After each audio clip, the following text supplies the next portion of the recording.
are legends in sports. And then there is Michael Jordan, a name so powerful that even decades after his retirement, he remains the standard for basketball greatness. But to truly understand why he is still seen as the greatest of all time, you have to zoom into one season, the year when Michael Jordan wasn't just a superstar, he became a basketball myth. This is the story of Michael Jordan's greatest season, a year when he rewrote what dominance looked like in the NBA, when he carried a franchise on his back, punished defenders nightly, and turned himself from a high-flying highlight machine into a complete and unstoppable basketball monster. So buckle in, because we're going back to the 1987 to 1988 season, the year Michael Jordan hit his peak form and turned the sport of basketball into his personal kingdom. Before the 1987-88 season, Jordan was already a rising phenom. He was the kid who dropped 63 points in the playoffs against Larry Bird's Celtics, earning the legendary comment, "That was God disguised as Michael Jordan." But back then, people admired him mostly as a freak athlete, a dunk machine who could fly through the air and pull off moves nobody had seen before. Critics said he was exciting, yes, but not yet complete. They argued he didn't have a polished jumper, he didn't make teammates better, and his defense wasn't consistent. They called him a showman, not yet a champion. Jordan heard every word, and instead of responding with trash talk, he responded with obsession. That offseason, he didn't just train, he transformed. He studied film, built his mid-range game, improved his passing, and committed to becoming the best defender in basketball. He wasn't training to prove people wrong. He was training to make sure nobody would ever doubt him again. The result was the most complete individual season in NBA history. In 1987-88, Michael Jordan averaged 35 points per game, not in the three-point era, not with friendly whistles or spaced-out offenses like today, but in a physically brutal era filled with hand-checking, hard fouls, and big men waiting to crush you at the rim. Jordan didn't rely on a barrage of threes. He took just 98 three-pointers that year and made only 7 of them. Instead, he destroyed teams with pure skill, deadly mid-range jumpers, explosive drives, post footwork, and improvisation at the rim that felt more like art than sport. He shot nearly 54% from the field, an absurd number for a shooting guard taking that many shots. Modern fans hear 35 points per game and shrug because of today's scoring era. But the context matters. Jordan wasn't doing this in a soft league. He was doing it while being double-teamed, elbowed, grabbed, and thrown to the hardwood every night. But this season wasn't just offense. It was the year Jordan showed he could do everything.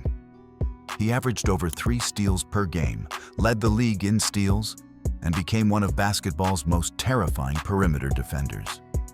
He wasn't just reading passing lanes. He was hunting the ball, locking down stars, and intimidating ball handlers before they even crossed half court.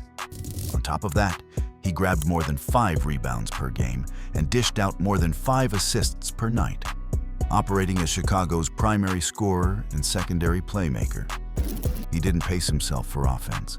He attacked every second on the floor. The man even averaged nearly 1.6 blocks per game as a guard, swatting big men at the rim and chasing down players from behind years before LeBron made chase downs a thing. That season, Jordan didn't just play basketball. He controlled every inch of the court. The awards tell the story. Jordan won the league MVP. He won Defensive Player of the Year, an honor only a handful of players have ever captured. No other guard in NBA history had averaged 35 points while winning Defensive Player of the Year. He was the league's scoring champion, the steals leader, an all-star starter, and he won the All-Star Game MVP after dropping 40 points. He led the Bulls to 50 wins, their highest total since he arrived. But what made this season legendary wasn't just the trophies or the numbers, it was the attitude. Jordan played with rage, disguised as mass elegance. He attacked every game like it was personal. To him, the court wasn't a basketball floor, it was a battleground. His competitiveness was insane. Teammates said practices felt like war. Opponents said they could feel him staring through them, searching for weakness. Every night, he acted like someone was threatening to take something from him, except nobody could, because he already decided that everything belonged to him. Yet as dominant as Jordan was, the critics still had one more thing to say. Yes, but where are the championships? The Bulls weren't yet a dynasty. They were still climbing, building a roster, developing under coach Doug Collins before the Phil Jackson era. The Detroit Pistons were waiting to punish Jordan every time he touched the paint with their infamous Jordan rules, a defensive blueprint designed solely to stop him. And even then, even against some of the most physical defense the game has ever seen, Jordan still put up historic numbers and dragged Chicago to 50 wins. If you wanted to see greatness under pressure, this was the season. He had no superstar teammate yet, no Scottie Pippen at his peak, no triangle offense. This was Jordan versus the entire league. And Jordan almost beat everyone by himself. Looking back, people often debate which Jordan season was the best. Some point to 1991, when he finally became a champion. Others mention the 1992 Olympics year, or 1996, when he led the Bulls to 72 wins, or 1993 when he scored at will and beat the Suns. But the 1987-88 season stands alone because it was peak evolution. He had the hunger of a rising star, the athleticism of a god, and the defensive excellence of a predator. Jordan wasn't content with being the flashiest player. He wanted to be the most complete, the most feared, the most dominant on every possession. And he succeeded. In that season, he didn't need rings to prove he was inevitable. Anyone with eyes could see destiny forming in real time. He turned himself into the blueprint for basketball greatness. And the league knew it. After that year, every young star who came after him studied Jordan. Kobe modeled his entire career after what Jordan became in this era. The culture shifted. The expectations for excellence changed forever. And let's not forget the iconic moments. The dunks weren't just highlights.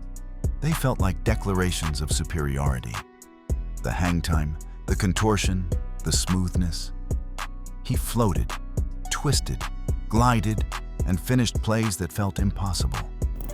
Fans didn't come to Bulls games hoping for a win. They came hoping for a miracle. Every night felt like a show, and Jordan was the headliner who never disappointed. Then you had the clutch buckets, the defensive stops, the swagger, the tongue hanging out as he drove through defenders like they were air. This wasn't just basketball.